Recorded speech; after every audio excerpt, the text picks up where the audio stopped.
So now that we've had a good discussion about the uses of these specialty lenses, now we need to know, and as is the rule of nature, that there can be no good without any harm. So I'll be discussing about complications in these special lenses that we use. Okay, so now these are some complications of our regular soft contact lenses which we wear for regular myopia or hyperopia or astigmatism.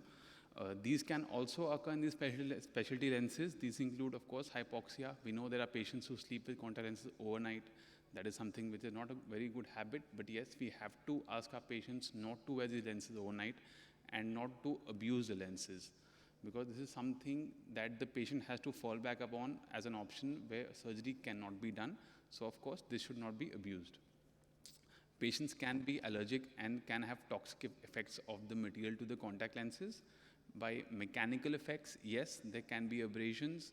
The most common cause of intolerance to lenses is because of the touching of the lid surface and the lens. That is why patients are uncomfortable. So we have to see for proper fitting. Osmotic effects, of course, because of the change in the hydration of the epithelium and the anterior stroma, there can be osmotic effects. And infections, of course, can occur because the natural habitat of the contacts of the cornea is being changed. A contact lens is placed over the cornea. There are continuous hydration changes, osmotic changes that can predispose the cornea to infections. And of course, immunologically, the contact lens can be rejected. So now I'll come on to some complications of these specialty lenses.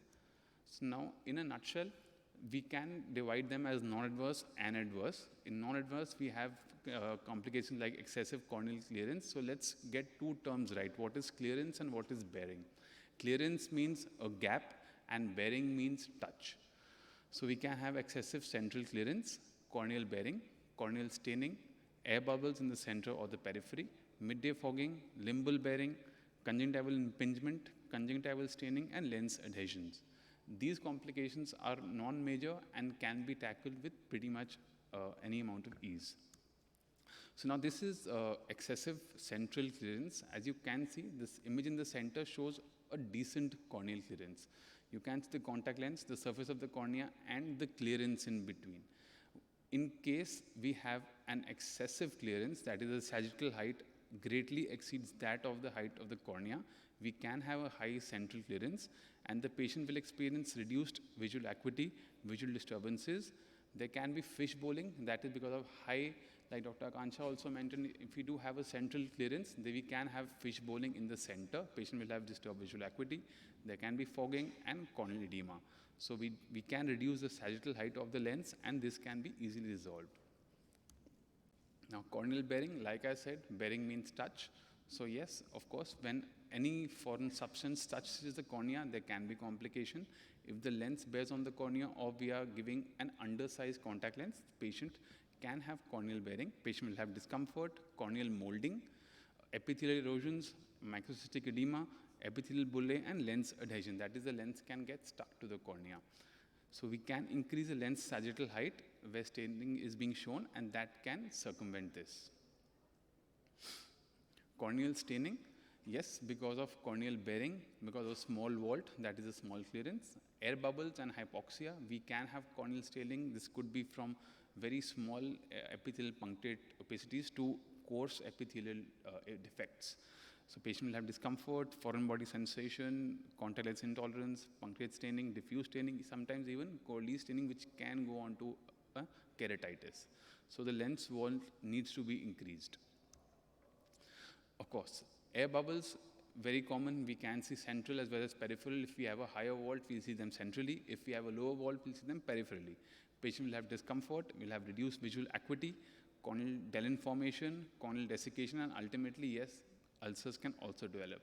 So we should reduce the lens sagittal height, increase the landing zone width, steepen the lens edge, and switch to a smaller size contact lens if possible. Midday fogging is nothing but mild edema in the cornea. Most common etiology is an atopic disease. If patient has allergies, if the patient has an underlying atopic disease, that needs to be managed. Excessive vaulting, tight fitting, mechanical stress of a flat landing zone can also can also cause midday fogging. This image shows fogging of the cornea. You can imagine what vision the patient will have. He will have discomfort, he will have intolerance, he will want to remove the contact lens, and of course that cycle starts all over again. So we can manage the atopic disease primarily, reduce the lens diameter, reduce the lens sagittal height. All this can circumvent a midday fogging. Limbal bearing, yes, if we give a small lens without adequate vaulting of the cornea at the limbus, we can have limbal bearing. Patient will have discomfort. Looking at the images, you can see this is a good limbal bearing.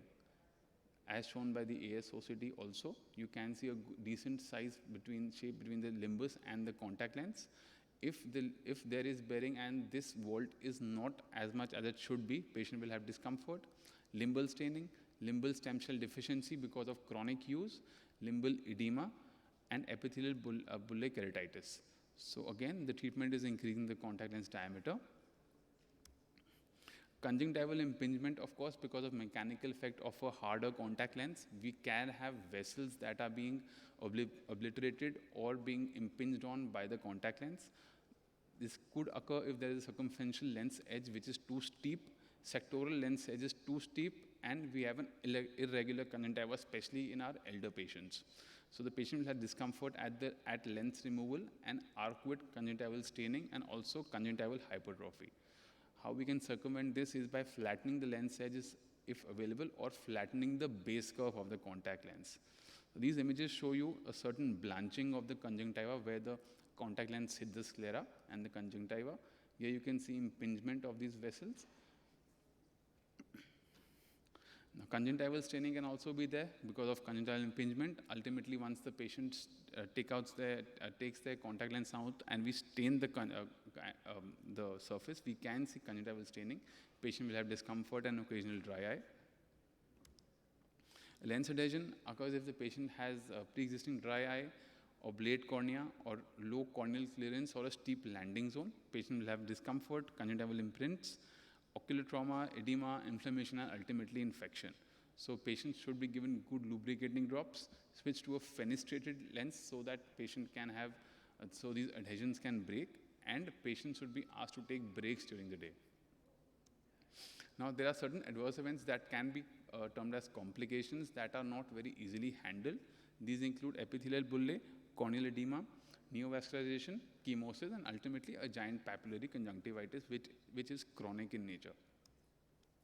So this shows epithelial bullae because of hypoxia. Of course, patient wearing the contact lens overnight can present to you with epithelial edema and ultimately will have stromal edema and midday fogging. So patient will have mild to moderate discomfort and conjunctival redness. This image shows a bulla under the lens, and also the AIOCT showing the lens. This is the clearance and then the epithelial bulla. Corneal edema, of course, this is of course an extrapolation of the epithelial edema. If the patient has hypoxia or the lens mechanical stress is being induced, patient will have halos, will have glares, bullae, and the entire cycle, ultimately leading to these bullas breaking, edema, and infection. Neovascularization, as also with soft contact lenses with chronic use, if there is mechanical stress in the limbal area, lens adhesion, and conjunctival prolapse, new blood vessels start forming. Chemosis, if we have reduced limbal clearance, patient will have discomfort, lens impingement, and lens adhesions. And ultimately, a GPC, mechanical friction with the lifted edge. This is the most common form of conjunctivitis we will see with our lens wearers. This is chronic in nature. Once this sets in, patients are no longer very comfortable with lenses. So unless treated properly, patient will never have good comfort. So patient will always be aware that he is wearing a lens. There is foreign body sensation, reduced wearing time, large papillary excrescences, of course, will probably require intertarsal injections also, and mucus formations. So in a nutshell, gas permeable and specialty contact lenses are continuously evolving to minimize complications and optimizing their fitting relationship. There is no gain without loss. Describing in detail all of these issues and complications that ensue from these lenses will allow a better understanding of their origin and thus their resolution. So expansion of use of these lenses depends on the increased knowledge of lens fitting and management, and patient will benefit from this knowledge expansion. Thank you. Thank you, Dr. Raghav, for telling us what can go wrong and how to manage